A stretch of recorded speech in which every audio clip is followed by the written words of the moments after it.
This is Hidden Killers Week in Review. A look back at the most prolific stories of the week.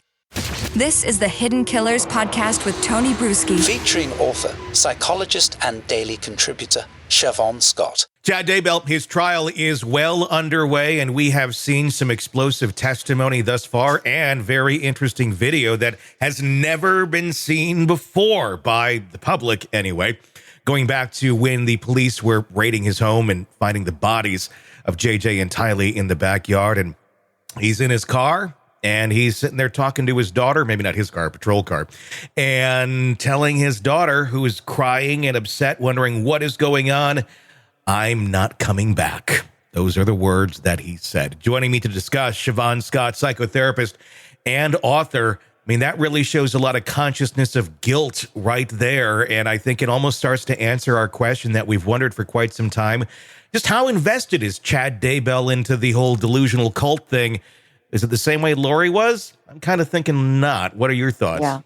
Yeah, he does not present as psychotic. Lori does, and was determined that by an professional evaluation when she was arrested that, she's got a delusional disorder. She's crazy. Yes. Chad presents as more strategic and manipulative, and clearly he is grounded in reality. He knew that, okay, the jig is up here. I'm not coming back. So I agree with you. It looks pretty damning.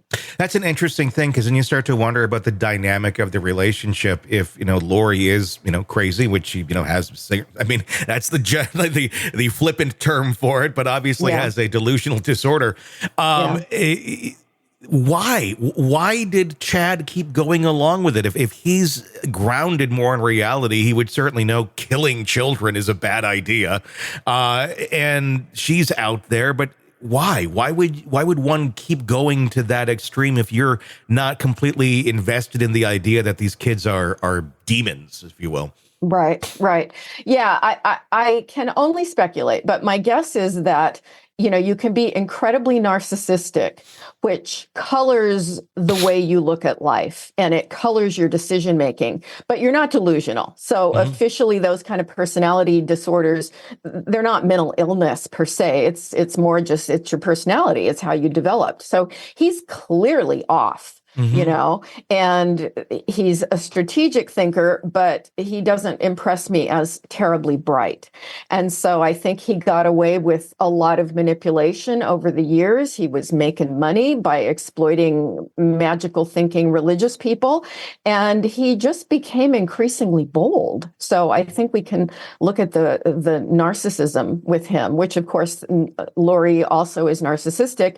And so that was the synergy when you put the two of them together, that they just amplified each other and did these horrendous things. Is it kind of, if you look back at his life, kind of someone who was kind of aloof, kind of a loser, kind of a loner off by himself, and that glory, if you will, that he started getting from not his former wife? I don't know what the relationship was there. Obviously, she ended up dead. But the fact that he had Lori that was buying into this stuff, and then Melanie and all the friends and Zulema and blah, blah, blah, blah, blah. Yeah. And the fact that it kind of was a 180, if you will, from where he was in life to suddenly, oh my gosh, this attention that I'm getting, this validation that I'm getting, that the world for the most part has never seen in me, is now there. Was that, if you were to look at it, obviously we're just speculating, being the very strong factor that would enable someone to go down such a dark path and justify it in their mind because it feels so good, and is willing to basically do anything to keep that going. Yeah. He was getting an elevated mood from all the attention, and it increasingly impaired his judgment. And I think you nailed it. The more attention he got, the more he was looked at as this quasi-prophet character with this special pipeline to, God and the angels. He got very full of himself and increasingly stupid and careless. I wonder, and obviously we're just still speculating on all this, Do you think he still buys this stuff? Do you think he ever bought his stuff? Honestly, the stories that he would tell these people, then they believed it. Was it ever a reality in his mind, or just the means to get the attention that he so desperately wanted? He may have convinced himself of some of it to some degree, but my guess is if we put it on a 1 to 10 scale, he was maybe a 6 or a 7. With how much he could convince himself that it was real or legit, whereas Lori went all the way to a 10 with it. Yeah. She was completely convinced that this is reality and still probably believes it. My guess is at this point, he's shifted his perspective. Want to listen ad-free? Want advanced access to all of our interviews before anyone else?